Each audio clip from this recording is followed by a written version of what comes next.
Hello, ghouls and ghosties, and happy Wednesday to you, and welcome to our second bonus Wednesday video for this spooky season. So if you're new here, normally we are shopping together or hauling Halloween decorations together on Fridays, but this week we have an extra special Wednesday video for you guys, and this is one that I've been saying that I've been wanting to do for quite a while, and I'm so excited. So I'm actually filming this intro when I am done with this project, and let me just say, guys, it turned out so freaking good. You're gonna want to watch through the whole thing to see the mod shots at the end, but also to, of course, see how the whole process went and how it was done. But anyways, what we're here to do today is create a vintage-inspired Halloween lantern that is also inspired by one of the best, possibly the best, cartoon of all time, Over the Garden Wall. So we are going to be making a vintage inspired lantern of Enoch, the king of Pottsfield in Over the Garden Wall. I actually, if you did not know, went to Salem just a couple weeks back, and I got a tattoo from an actual practicing witch in Salem, and my tattoo that I got was of Enoch. So this is really kind of the year of Enoch for me. I am like totally in love with him. He's so freaking cool. He almost kind of has like a giant Joanna Parker vibe to him, so I just thought he'd be perfect. I had been knowing for basically the whole year since last spooky season that I wanted to do this craft, but I didn't know exactly what to make. I kind of debated doing like a Grim Reaper. I also thought about doing like a classic ghost. I really wanted to do something unique. I didn't want to like feel like I was totally just like recreating a Joanna Parker piece or recreating a genuine vintage one. I really wanted to do something special and something unique, and suddenly after my trip to Salem, I was like, ding! Like light bulb goes off. I'm going to do Enoch. And so I did. And guys, again, it turned out freaking amazing. I mean, you already kind of saw a preview in the thumbnail, but you gotta see him in action. You gotta see him like with a candle lit in him and at night and all that. Stay tuned till the end to see him in action and at night. Otherwise, I suppose we should just get right into the tutorial. Without any further ado, I'm gonna take it away at the kitchen table to show you guys how to make a Enoch from Over the Garden Wall, a vintage-inspired Halloween lantern. Alrighty, ghouls and ghosties, let's get started, shall we? So here's my working station. I'm sorry if this is not like the best layout in some way, but this is like the best thing that I could think of was just my kitchen table. Here are all of the supplies that we have. I also probably should remove my rings because we're gonna be working with instant papier-mâché. By the way, this is a ring that I got in Salem. Isn't it so cute? So as I said in the intro, we are going to be making a Joanna Parker kind of inspired or like folk vintage inspired lantern, but we have a little bit of a twist on it today, and that is that we are going to be making one of the character Enoch from Over the Garden Wall. That's another thing I got in Salem, was actually an Enoch tattoo. So this is kind of the year of Enoch. So this is what we're kind of going for in the end with our lantern. So what I'm going to be using for the main part, I guess let's just go through kind of the supplies. The main part, the whole like lantern shape itself, I'm going to be using this old pumpkin bucket. So this is like a really old one. It has someone named Natalie, her name on it. It's made in the USA, so this is like a really old one from probably like the 80s or 90s, probably the 90s. This one has been sun faded, and a lot of people would view this as just like trash, but I thought this would be the perfect contender to turn into something brand new. This used to be an orange one, as you can tell, but again, it's been sun faded. This will provide us the sturdiness and the shape of the lantern. That's what we're going to be using. It also doesn't even have a handle. So the only supply that I'm missing here is actually wire. So I'm going to put wire through this for a handle. But anyways, by tomorrow when we're doing kind of the second part of this, we will get it. But we have the paint. So Enoch has some black detailing to his face, so of course I had to pick up black. For his actual like head, I picked up these two orange colors because he has kind of like two different colors going on with his stripes. And then for his eyes have kind of, as you can see here, they have like an outline around them, and so do his lips. So it's kind of a cream color. I picked up this kind of like beige, they call it mocha, which I don't know why they call it mocha, but I picked this color just based off of like looking at it. For the actual like lantern eyes and mouth, because of course we need the like candle from within to shine through, I picked up this yellow tracing paper. Now Enoch actually has kind of like black or gray in his eyes and in his mouth, but I thought because it's a lantern, we need it to be this color. So that's why I went with this color. So it's not gonna be completely true to him, but also like you wouldn't be able to see the candle as much if it was like a gray or black. I also want to be able to paint his like teeth lines on, so that'll work perfectly. And then again, if you know Enoch, which hopefully I've been putting in maybe some like GIFs or little videos or pictures of him, he has these like, they're really like vines in the actual show. I bought some ribbons to be his kind of like dangly, ribbony vines that he has. Once again, they kind of are two colors, a darker and a lighter, so I thought these were perfect. One of these is actually like a velvet material, which is definitely not necessary, but I thought these colors matched super well when I was looking at a picture of him. To attach those, we obviously need a hot glue gun. This one's been in storage, so that's why it's all bent, but this is a hot glue gun to attach the ribbons. Of course, we have an old painting bowl and a paintbrush for when we're actually doing the painting tomorrow. I have some lukewarm water, and then I have the celluclay, which is the instant papier-mâché. So of course you could do this with real papier-mâché, but I didn't trust my talent enough for that one. So I did get instant papier-mâché. This was like about $35, I think, for this whole bag, but this is a lot of it. And then last but not least, I have this bag because this is the best way to actually mix this stuff up. I was actually thinking that I would do it in a bowl, but then upon kind of Googling, it seemed like they said actually it's easier to mix up the papier-mâché in a bag, so that is what I'm gonna be using. I will also say going into this, I am not really, like, I have not watched a tutorial on making a lantern in any way. I only looked up a celluclay tutorial, but I am totally like freehand doing this from like my brain. I'm going off of no one else's lesson. So that could be great, but it also could lead me to my demise. I guess we'll just see how this is gonna go. I'm just hoping for the best. It doesn't seem too complicated, and I kind of have an idea for how it works, so we're just gonna wing this and hope that it goes well. I also, of course, have a X-Acto knife to cut out the facial shapes in him. So what we're gonna do today, because I do need the celluclay to dry overnight, what we're gonna do today in my real time is we're gonna be cutting out the facial features, and we're gonna be putting the celluclay onto the actual bucket. That's kind of all we can do today for me, but then we will come back, reconvene tomorrow, and do the painting, attach the ribbons, do all the really fun stuff, put the tracing paper in his eyes, and test him out. So this is kind of the day of the busy work, the not as fun stuff, but it's definitely very, very important, of course. We gotta make sure with him to get the ratio right on the facial features because he has quite big facial features. I did kind of some measuring, and his mouth is about 3/5 the width of his entire head, and then his eyes go out even further than his mouth. They end just a little bit past the edges of his mouth. So I think we're gonna start by cutting this because I kind of want to put the celluclay to use right when we mix it. The pumpkin bucket is about 9 inches across if you're just looking at it completely straight across. So his mouth is gonna be almost 5.5 inches long, and I think we're gonna place it right about where the mouth is on this jack-o'-lantern. And then his eyes actually fall like a little lower on his head. They're not right at the top. So I think we're actually gonna kind of put the center of the eyes under the eyes of this jack-o'-lantern, and his mouth is quite low. All of his facial features are pretty low. We're gonna start off with his mouth. Now, I'm kind of thinking like this is about the center of his mouth. So if it's about 5.5 inches, we have to go 2.7 inches both directions from his mouth. So here's what we're looking at for the mouth. This is going to be one side, this is the center, and then this inside one, I did mess up once, but this inside one is gonna be the other edge of his mouth that we're gonna be cutting. His mouth is is pretty long, but not super like tall and wide. I'm gonna quick do a little bit of ratios on a picture and figure out what I want to do.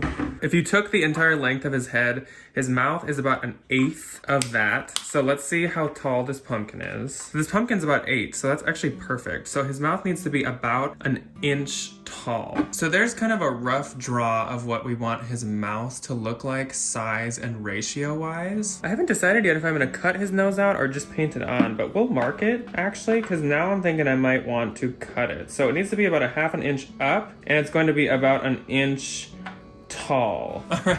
Once again, I kind of messed up where I was drawing it, but this is about what I want his nose to look like. I think I actually am going to cut it out. And maybe we'll just put a little bit, we'll like color over the paper that we're gonna put there, or maybe I will order some gray. I guess we'll see when we get there. But now for his eyes. So his eyes, like I said, they go out a little past how far his mouth goes out, just kind of a little. So I think the center of his eyes should basically be like a little bit on the interior of these eyes. But again, they're pretty low. About this point is where I want his eyes to come out, because his eyes are not super high in his head. I almost am debating if I want them even lower. His eyes are about 1/4 down on his head, and they're about the height of 1/4 of his head too. So if this is 8 inches tall, we want his eyes to be about 2 inches down and then 2 inches tall. So I really guesstimated this almost exactly right, but that is where his eyes are going to start, and this is where they're gonna end. The thing is, his eyes are a little wider if you look closely than they are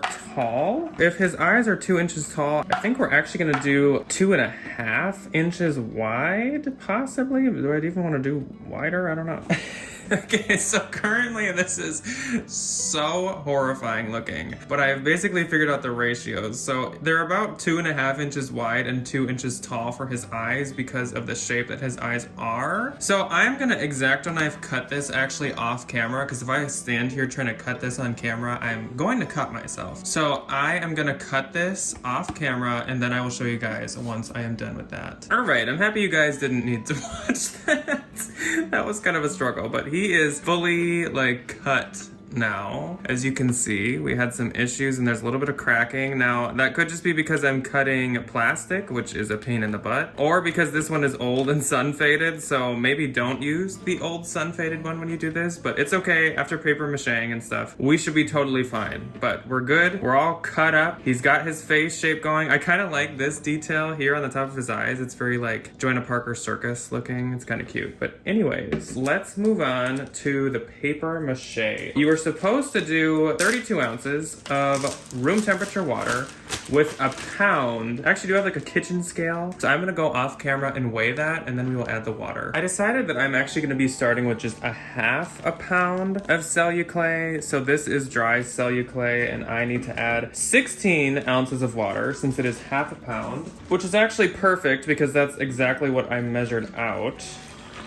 I will say celluclay, when dry, is like flour, so be careful and have a good scooper around. So then we just mix it up, and it should reach a consistency of obviously paper mache. We are getting to a point of being doughy. I have a box, of course, to not allow my table to get all nasty. This is a disgusting consistency, I will just say that right now. It's like sticky, but of course that makes sense because it needs to be able to stick to what we're like doing. Oh my gosh. So let's get to, I guess, putting our paper mache on the bucket.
Alrighty, ghouls and ghosties. That is kind of all we can do today. Note to self, or note to you guys, if you're going to do this, do not use a whole pound, because like I said, I used a half a pound for this and I've been able to fully cover him, and I even have a little bit left. You can kind of look inside and see if there's any like thinner spots, like those light areas. I can definitely go back and use that to maybe patch up a couple of these spots, but overall it did not need a full pound. Now keep in mind, if you were doing like a black cat or something maybe that had like extra parts, like how a black cat has ears, you would need more because you'd need to make the ears now. Luckily Enoch doesn't have anything. He would have kind of a stem on the top of his head, but obviously like this is a bucket version of him, so there's not going to be a top of his head. So for Enoch, that is all that I need, was just a half a pound of celluclay. So that is fantastic. As you can see right now, he's looking quite a bit more, I guess, snowman than Enoch. So obviously painting him tomorrow is going to make a night and day difference to him. I'm very excited tomorrow to get to work on him. So I think it has to sit for 24 hours to fully dry and harden. So I will catch you guys for the rest of this in just 2 seconds for you guys. Alrighty, ghouls and ghosties, we're on day 2 of our project, even though actually it's been 48 hours since I last was working on this. The papier-mâché actually took longer than 24 hours to dry and harden, but here is the big reveal. He's all dry now. Very dry. Yeah, it definitely, within 24 hours, this whole area was still pretty like wet-ish, which I guess was the last area I did. I would say you'd probably be safe waiting about like 30 hours after. I definitely have like overwaited at this point. I didn't need to wait this long, but I just wanted to be safe. But he's totally dry and stiff now, and here is how he is looking. I'm very happy with how he's looking so far. Now I'm gonna introduce the 2 other supplies I had to get that I hadn't thought of before. So as you guys know, I'm attaching ribbons to be like his little vines. I thought to myself, I don't obviously want to attach those to his head. He needs a little bit of a base, a little bit of a neck to attach those to. It'd just be really weird attaching it to the bottom here. So I picked up this Flora foam. Now the only size they had close to 5 inches, because that is the width across here, is 5.8 inches. So I am gonna have to cut this just a little bit, but otherwise I think that'll be perfect for attaching his vines to. And then I told you guys I didn't have wire, so I went out and picked up some wire. Now they did have normal, just like black metal wire. They also had this green, almost vine looking wire, and I'm obsessed. Look at how amazing this is gonna look on him, being like a pumpkin head guy with vines already coming out the bottom. This is going to be fantastic. I was so excited to find this. So what we're doing today is finishing him up. We are going to paint him. We are going to put in his eye and mouth paper. We are going to add his base and vines, and we're gonna add his wire handle. So we are gonna wrap him up, and then we're gonna test him out. I'm so excited, but also so nervous. I don't know why I'm almost like more nervous for this part, but I kind of am. I think that I'm going to start by painting him, I guess, even though that's kind of what I'm like the most nervous about. Once he's painted and drying, that'll give me time to like cut everything else and get it all ready. Suppose we'll just like dive into this and see how this goes. A recap, here are the 2 oranges that we picked, but I do have a reference image of him pulled up so I can know how the stripes go. Basically up until the sides, he will have 4 sections. So he has a line that goes right through the middle of the split. He has a line that goes right through basically his eye to split the color areas, and then he has one on the side. On the image that I'm looking at, like I said, there's a split right down the middle of his nose. The right side, as we're looking at him, is the darker orange, and the left side is the lighter orange. So I am just going to totally paint him with the orange, and then I'll go back over it later with the kind of cream around his eyes and with the black lines that split it up, so he's gonna need to dry for a little bit. So let's begin. This is probably gonna be in fast motion. Let's go, guys.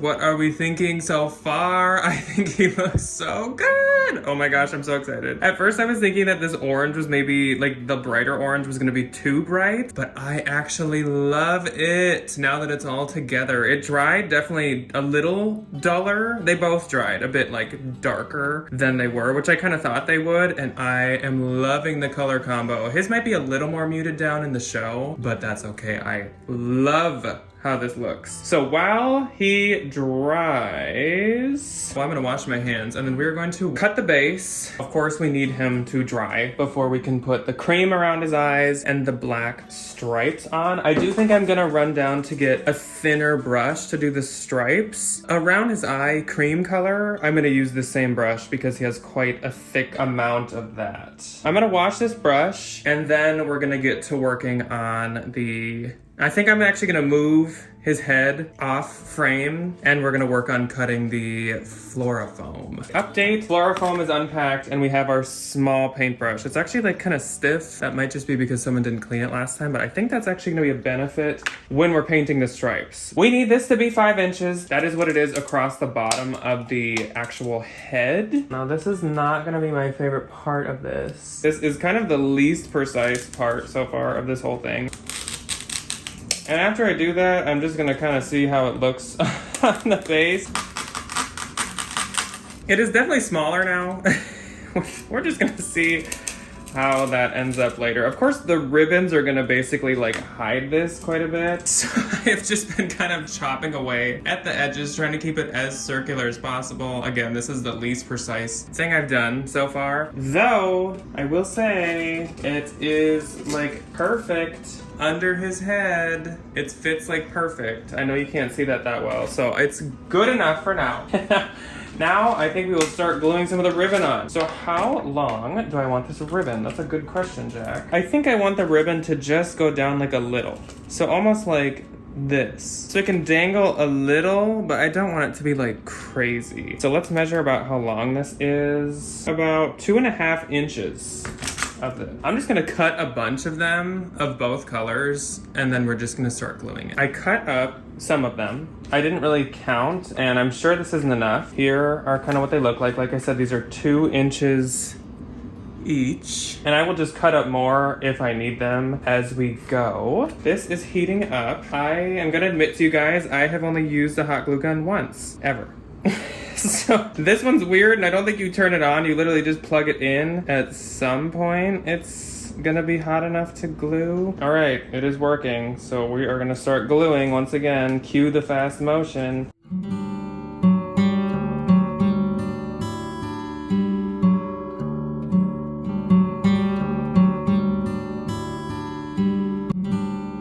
So this is what we were working with currently for his neck or base, whatever you want to call it. I know you guys can obviously tell that, well, first off, there's this freaking glue spider webs everywhere. I know you guys can tell that these aren't all like, they're close, but they're not all exactly the same. Some are a little like slanted, some are not. I think I'm gonna cut them a bit to try to even out the lengths, especially in some of these more like dramatic parts. But otherwise, like I am also going for like the handmade look. I'm also not a professional, but I'm definitely like trying to embrace some of the handmade looks, so I was okay with some of them having like jagged ends to them. Next up, I gotta check if he's dry, and we'll move on from there. The head is not completely dry, but it's dry enough that I'm going to do the lines. It is almost dry, so let's do the lines on his face now. Those, of course, just go straight down between each row of color.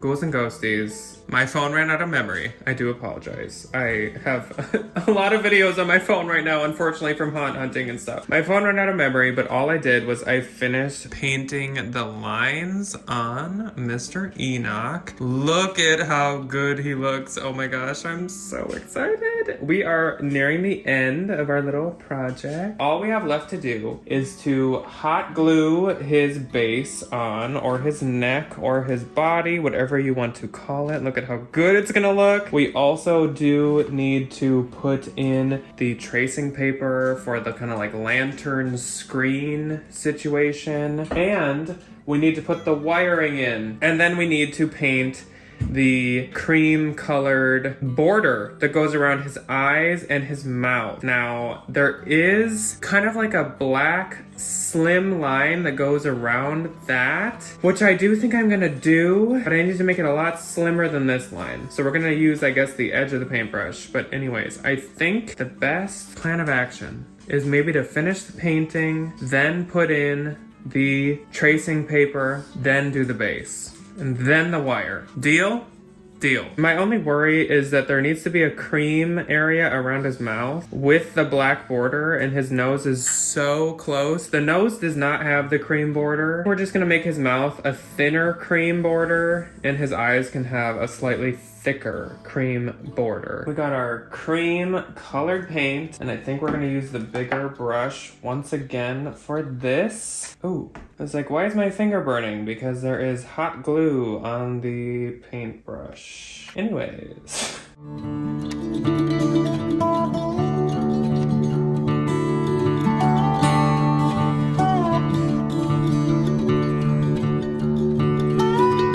We're now going to attach the tracing paper onto the inside. I will put the glue on the inside around the facial features, something like that. I would do black outlines of these new cream areas on his face, but obviously now we need these to dry at least somewhat, so we can't really do that yet. Ghouls and ghosties, everything seems to be working against us.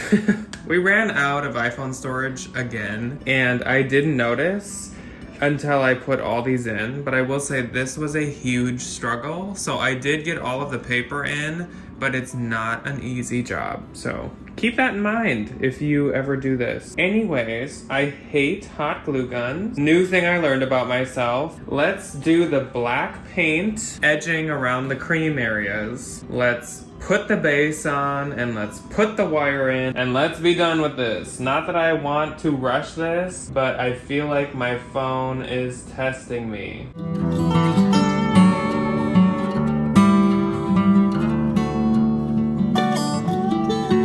Ta-da! Perfection. Let's get the base put on now. Oh my gosh, guys. Which way looks the best? We're just gonna douse this, basically, in hot glue. I can feel the heat on the inside of the pumpkin bucket, and I think that that is a good sign. Uncurl his little vines. Okay, oh my gosh. Are we on the final step? Somebody pinch me. I can't believe this. This is like getting to the end of a marathon. I am so excited. This was fun, but I need a break from doing this. This was a lot of work. Where is the end of the wire? There's one end. There we go. I was like, hello? Please don't make this the trickiest part. Obviously, we need a little bit of extra so we can make kind of like a knot. We are just gonna bend break this because I don't know where my wire cutter is. Here we go, guys. Final step. I can't believe it. Oh my gosh. We did it. I'm so excited. Look at how cute he is. Oh, he's so good. Oh my gosh. Okay, we need some like mod shots of this. Look at him. Oh, he looks so good. It was worth it.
Alright guys, so as you can see, he is right here. I hope you enjoyed this video and this whole process. I am so freaking excited with how he turned out. Now, of course, like, the eyes are not dark like he normally is, but I wanted it to be like a vintage lantern, so they needed to be yellow, and that's totally fine by me. I didn't really show in the video, but I did add these lines, of course. I mean, I'm sure you guys could pick up on it, but I added these lines to his mouth, like his teeth, because in the show, and of course, like, in any image of him, he does have teeth. And then I actually colored in the nose, but I colored it in from the back so that I could kind of just like scribble over it. And I think that was like the perfect finishing touch for him. It really just kind of like brought him to his full Enoch potential, because normally he has teeth and a black nose, but he's amazing. I'm so proud of myself. I am not like a very crafty person, really, or at least I don't do them ever. If you guys have been here, you know that I don't like DIY decorations almost ever. I never do. As I said in the voiceover, this is my first or second time using a hot glue gun. So this was really like trial and error. And I think it succeeded. I think he looks quite good. Now, of course, like, if you're a perfectionist, you could smooth out the papier-mâché a lot more. I'm sure there's ways you could perfect this. But I really wanted it to have that, like, homemade, textured, uneven kind of fringe look. I just want him to look homemade because, of course, he is. And I couldn't be happier with how he turned out. I think he's absolutely perfect, and I'm super, super proud of myself. What a way to save a pumpkin pail from going to the landfill. I'm really excited about it. But anyways, that is all that I have for you guys today. I hope you enjoyed this. Please let me know below. I had a super good time. There were, of course, some frustrations throughout with my phone losing memory. And also, if you couldn't tell by the end, it was super, super late at night. Like, it was like going on like 1 a.m. I think, or something. And I was getting really, really tired. So I was starting to just kind of like sigh a lot and be like, oh my gosh, are we done? Because it took a while. So it is kind of time consuming. But anyways, that's all that I have for you guys today. Let me know, of course, below what you guys think of my Enoch lantern. He will now, of course, be part of my Halloween decorating, which, by the way, is coming up very soon. I think next Wednesday, we're going to have another Halloween decor haul on Wednesday, and then coming up the next, probably Wednesday and Friday, might be a 2-part decorate with me, because it is going to be September, and that means we need this house to be Halloween mode, Halloween ready. I have a bunch of themes in mind already. They are somewhat different from last year. Some are the same, some are different, but I'm really excited. I have a really, really exciting idea inspired by Salem for the living room that I'm sitting in right now, and I've been kind of prepping for it in certain ways over time, so you'll see what I mean by that next week when we start decorating. So I will see you guys, of course, on Friday to go haunt hunting. So if you're new here, subscribe so that you don't miss the haunt hunt coming up on Friday. We're gonna go shopping at all kinds of stores: Home Depot, Home Goods, Lowe's, Target. There's a lot of different stores, I think, in this next one. So get excited about that, and I will see you guys on Friday. Goodbye, ghouls and ghosties.